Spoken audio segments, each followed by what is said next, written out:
Olá, sejam bem-vindos de volta ao meu canal. Meu nome é Mariana Cardoso, eu sou autora de O Homem da Casa 7 e hoje estou retornando com o Pinta e Resenha. Então estarei pintando na tela enquanto eu resenho o livro Arte e Medo dos autores estadunidenses Ted Orland e David Bayles. Esse é o primeiro lançamento da Seiva, então eu espero que vocês gostem do vídeo. Não esqueçam de comentar, de curtir e compartilhar com os amigos artistas que vão gostar das reflexões que eu trouxe pra vocês nesse vídeo, tá? Beijo. A primeira coisa que eu tenho a dizer sobre esse livro é que ele não é um livro de autoajuda e ele não é um manual de escrita criativa ou de como fazer arte. Ele realmente é o que o título diz, um conjunto de observações sobre o fazer artístico. Bom, eu gostei muito da leitura. O livro é recheado de insights e principalmente ele coloca em palavras muito do que eu sinto sobre escrever, sobre fazer arte em geral. Então eu me senti contemplada e de muitas formas confortada pelo fato de que há sentimentos universais entre os artistas, ou pelo menos entre muitos de nós. Não é muito novidade para mim porque eu converso, né, com os meus amigos escritores. Acho que tem alguma coisa de oficial quando você lê isso num livro, então por isso que eu senti mais.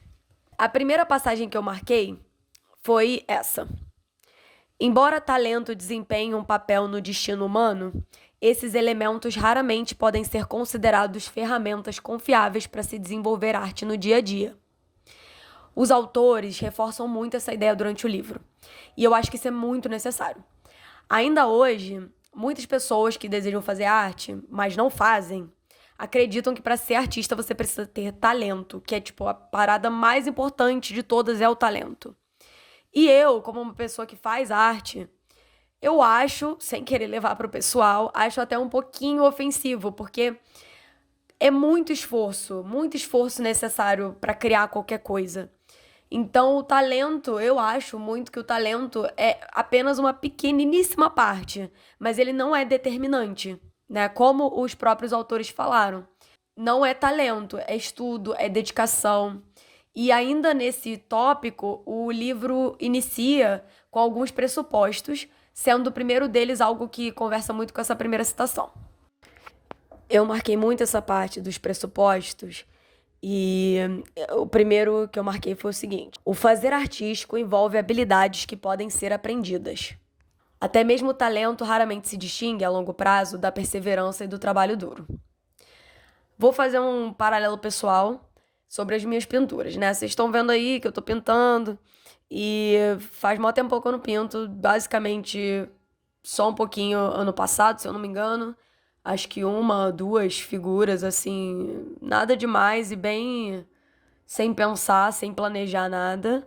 Mas eu pintava muito, né? Só você olhar os vídeos antigos do canal, porque isso aqui é um pinta resenha, então você vai ver que eu fiz algumas pinturas, mas antes disso, né, eu comecei a pintar em 2016 e, enfim, quando eu era criança, eu odiava pintar. A minha mãe, ela implorava para que eu colorisse meus desenhos, por exemplo, tipo, eu fazia um dever de casa, que era um desenho, mas eu queria deixar tudo preto e branco, porque eu odiava pintar, eu odiava colorir. Só no final da minha adolescência que eu demonstrei ter algum interesse em desenho, e mesmo assim não era nada demais. Quando eu fiz 21 anos, aí sim eu me apaixonei pela aquarela, comecei a pintar, a desenhar, pedi de presente para minha mãe os materiais e iniciei minha jornada. Então, se você for comparar minhas primeiras pinturas, até mesmo as minhas pinturas agora, com o meu auge, né, com o auge do meu interesse, você vai ver que não é talento. Eu pintava todos os dias. Em 2018, 2019, eu pintava todos os dias por horas, horas e horas, até chegar em um nível que as pessoas começaram a achar legal. E aí, quando eu cheguei num estágio que eu fazia coisas bem lindonas, aí as pessoas falavam, ai, que talento. Mas não, mas eu me dedicava muito, eu pintava por horas, sabe? Então, eu acho que essa questão conversa muito com essa parte do talento, né? Que eles batem nessa tecla e que eu acho super relevante. Um outro pressuposto que eles fazem é o seguinte: a arte é feita por pessoas comuns. Criaturas sem defeito não precisariam fazer arte. Por exemplo, aí ele falam da Virgem Maria, dos super-heróis, né? E basicamente, acho que aqui eles estão afirmando mais uma vez que você não precisa ser especial para ser artista, que na verdade o que diferencia é seu trabalho duro. Você não tem que ser uma criatura perfeita, você não tem que... Nada disso, né? Um outro pressuposto que eu acho que é especialmente interessante para quem já é artista é esse aqui. Isso aqui alugou um triplex na minha cabeça. Eles falam assim: fazer e apreciar arte são atividades diferentes em essência. O ato de fazer arte fornece um feedback desconfortável e certeiro do hiato que existe entre o que você tinha a intenção de fazer e o que você de fato fez. Isso aqui, a parte, já é o que alugou o triplex. Aí tem uma segunda parte nessa citação. As preocupações dos apreciadores não são as mesmas que as suas. A tarefa deles é outra: ser tocado pela arte, ser entretido, lucrar com ela. Você tem a tarefa de aprender a trabalhar em sua obra. A questão é que você aprende a fazer o seu trabalho fazendo o seu trabalho. E uma boa parte das peças que cria pelo caminho nunca vai se destacar como a obra de arte terminada. O melhor que você pode fazer é criar arte com a qual você se importa e criar muito. Olha, eu precisava muito dessas palavras. Acredito que muitos colegas vão sentir da mesma forma. Como provavelmente todos os artistas, eu também estou dos dois lados da moeda, né? A gente cria, a gente aprecia a arte. Mas eu concordo com os autores, sim. São atividades muito diferentes. O artista, acredito eu, né, deve estar atento ao processo para depois receber do projeto o feedback. Claro que a gente tem o feedback também das pessoas, mas essa que é a questão que ele está colocando aqui. A relevância do hiato, de você notar o hiato entre o que você tinha intenção de fazer e o que você de fato fez. A sua intenção, o nosso... Pelo menos eu sou assim. Às vezes eu quero escrever uma cena e eu não tenho ainda o instrumento, o recurso, a habilidade para escrever do jeito que eu quero, do jeito que eu imagino. Então, essa questão do hiato entre a intenção e o resultado é perfeito. Porque a maior dificuldade, para mim, pessoalmente, é conciliar a visão que eu tenho para uma história e o que de fato eu consigo fazer. E, enfim, minha maior alegria, né, é escrever uma cena e depois ver que eu consegui executar da maneira que eu queria. Mas é muito difícil, exige muito trabalho, muita reescrita até chegar lá. Esses são os pressupostos que eu achei mais interessantes. Tem outros, tá? Mas esse é o que eu mais gostei. Agora eu vou falar exclusivamente sobre citações do livro que eu achei relevante. Primeiro, o que distingue artistas de ex-artistas é que aqueles que enfrentam seus medos seguem em frente. Os que não enfrentam, desistem. Cada passo do processo de criação põe essa questão à prova. Eu trabalho isso muito em mim. Eu tenho muitos medos relacionados à carreira literária, apesar de querer muito continuar publicando, atingir novos patamares, atingir novos públicos. E eu sei que eu não sofro isso sozinha. Todos os meus amigos artistas têm medo, mas a gente continua a trabalhar nas nossas artes apesar disso. Porque ou você enfrenta ou você desiste. Então, não tem muito o que fazer, né, galera? Tem que continuar.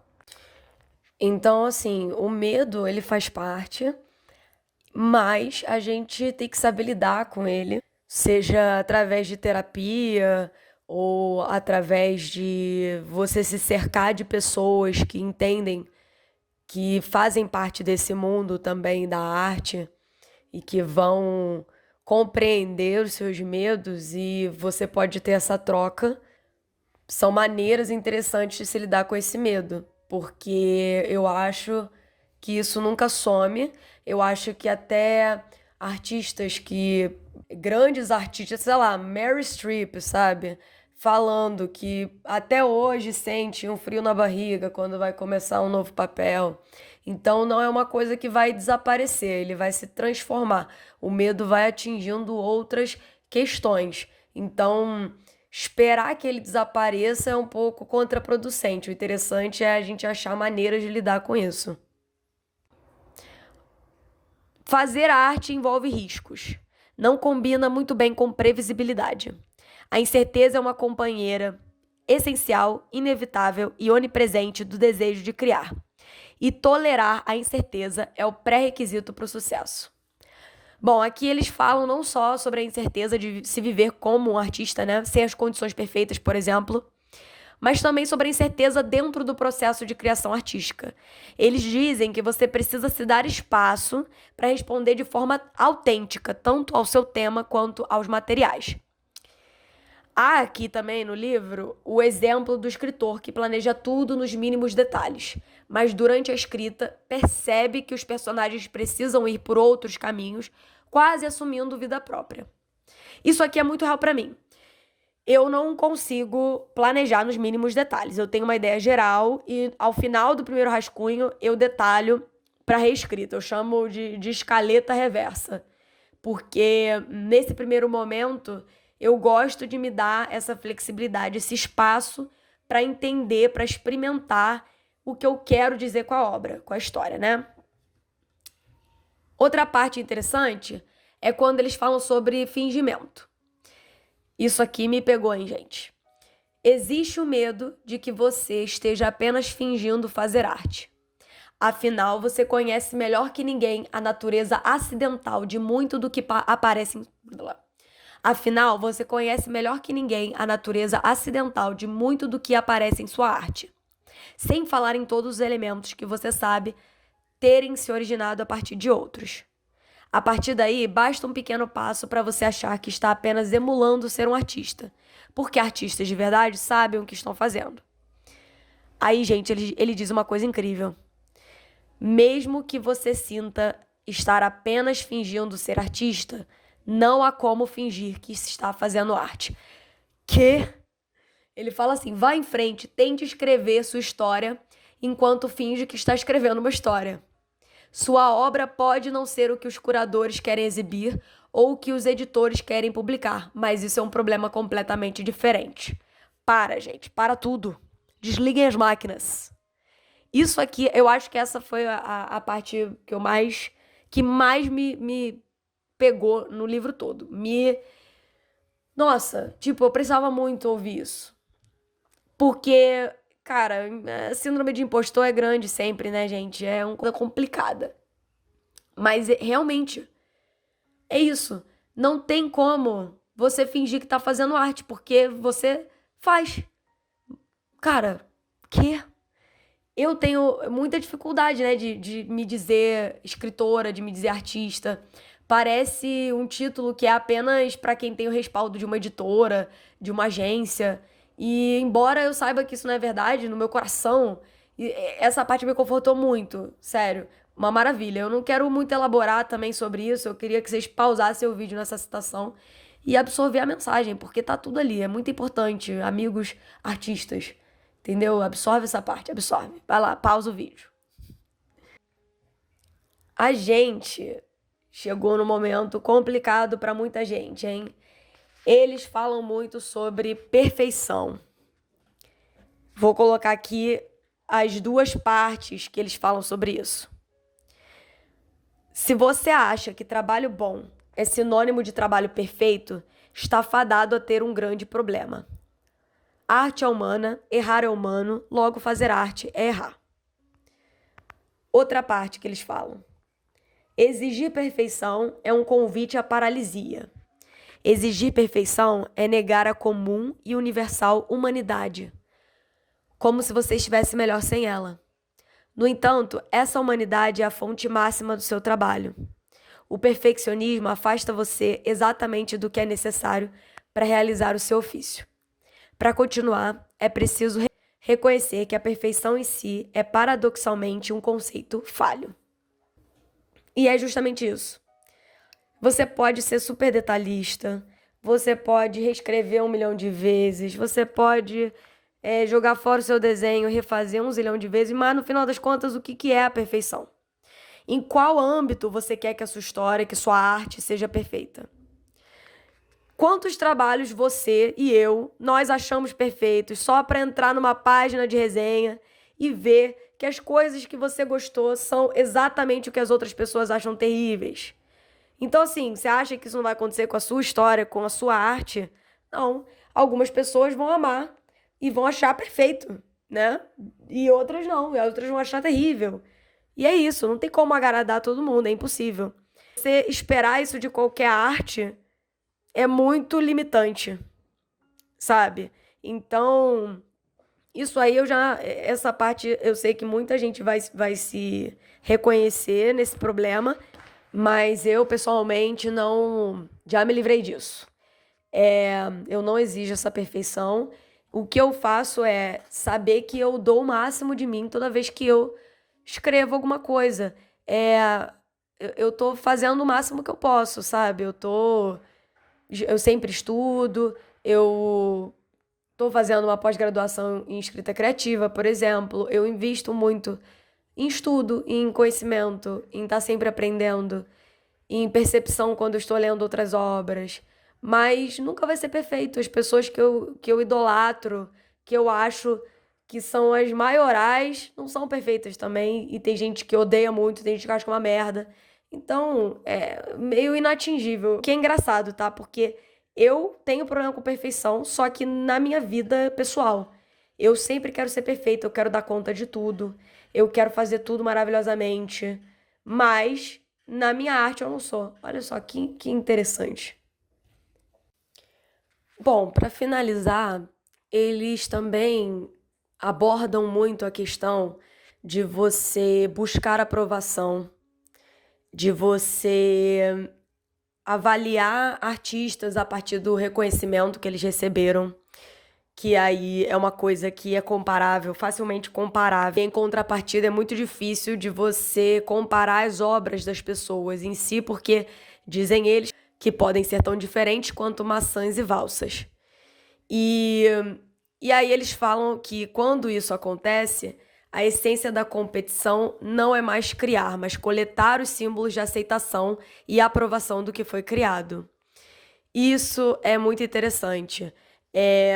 Eu acho que existe esse problema em vários âmbitos, não só no âmbito artístico, de se comparar, né? Uma questão que já, obviamente, já era relevante no passado e que se tornou extremamente relevante hoje em dia, porque a gente pode quantificar muita coisa. A gente pode olhar para um artista e julgá-lo a partir do número de seguidores que ele tem, do número de comentários, do engajamento. Então, temos esses números que podem dizer, esse artista é melhor do que o outro. E não só isso, né? Como ele fala, os símbolos de aceitação. Então, se essa pessoa é convidada para o evento tal, se essa pessoa ganha destaque em outro lugar. E a grande questão que eles colocam aqui, acredito eu, que foi assim que eu tomei essa questão, é que o feedback mais importante, como também já desenvolvi no começo do vídeo, é o do seu trabalho, do seu progresso. Isso é, eles falam, a audiência raramente está em posição de conceder ou reter aprovação sobre a única coisa que importa, isto é, se você está ou não progredindo em seu trabalho. Então, e eles dizem, e eles reiteram, a única comunicação pura é a que acontece entre você e a sua obra. Isso é muitíssimo relevante. Se você me vê aqui, provavelmente você sabe que eu sou professora de inglês. E é uma coisa que eu coloco muito para os meus alunos, que ele não deve se comparar com outros alunos, que ele não deve se comparar com colegas, com amigos, com quem quer que seja, e sim com ele mesmo, o progresso que ele fez. Olhar para trás e ver, 3 meses atrás eu estava melhor ou pior, o que isso diz sobre o meu inglês, ou, no nosso caso, o que isso diz sobre a nossa arte. Sempre trabalhar para melhorar o nosso ofício, que é o que eu tento me concentrar mais. E eu noto essa diferença. Se eu pego O Homem da Casa 7, e assim, eu não gosto de falar mal do Homem da Casa 7, tá, gente? Porque eu gosto muito desse livro, é o meu primeiro livro, eu não tinha... A execução dele poderia ser melhor, eu não tinha a bagagem que eu tenho hoje, sabe, de escrita criativa, mas eu coloquei o meu coração ali, eu sempre falo isso, e ele sempre vai ser muito especial pra mim, eu sei que ele é muito especial pra muita gente, sabe? Então, eu jamais falaria mal do Homem da Casa 7, mas eu sei, olhando pra ele, lendo ele, que a execução, o que eu pude dar nesse livro, eu dei, na época. Mas hoje em dia eu escreveria algumas coisas diferentes, eu melhoraria muitas partes, eu vejo muitas partes que poderiam ser melhores, a execução poderia ser melhor. Então, isso me diz que eu evoluí desde então. E, cara, isso não tem preço, sabe? Bom, tem sim, é a mensalidade que eu pago na minha pós de escrita criativa. Tô zoando. Mas, enfim, é... cara, então eu acho que esse livro, ele tem, como eu disse no início, ele tem insights muito poderosos e que ajuda a gente se sentir menos sozinho, porque, especialmente para quem é escritor, é um trabalho bastante solitário. Artista em geral, né, que não trabalha em grupo, tipo pintores e tal, é um trabalho solitário até certo ponto. A gente tem que buscar a comunidade. Isso é muito importante, a gente buscar a comunidade, porque é exatamente faz o papel que esse livro faz, que é você discutir sobre esses desafios, discutir sobre essas recompensas, os nossos medos sobre a carreira artística. É muito importante que a gente tenha pessoas ao nosso redor que entendam as nossas dores, porque as pessoas que estão fora desse caminho da arte, elas vão entender, elas vão te apoiar até certo ponto, porque elas não sabem como é de verdade. Então é muito importante que a gente tenha essa comunidade, que a gente tenha amigos artistas, que a gente troque experiências, sabe? Isso é muito importante. E esse livro eu acho que é super isso, é como conversar com um amigo artista. Então, para terminar, eu só queria dizer que esse é o primeiro lançamento da editora Seiva, né? E, cara, ele é uma obra de arte à parte, porque a diagramação é linda. Eu não sou especialista, né? Mas eu achei muito confortável a leitura. E principalmente o design do livro é lindo demais. Eu amei muito. Estarei aqui para os próximos lançamentos da Seiva. E é isso, gente. Eu espero que vocês tenham gostado. Espero que eu tenha contribuído de alguma forma para o seu fazer artístico ou a sua reflexão sobre o fazer artístico. E é isso. Obrigada por estarem aqui, obrigada por consumirem minha arte, obrigada por me apoiarem. Um beijo, até o próximo vídeo.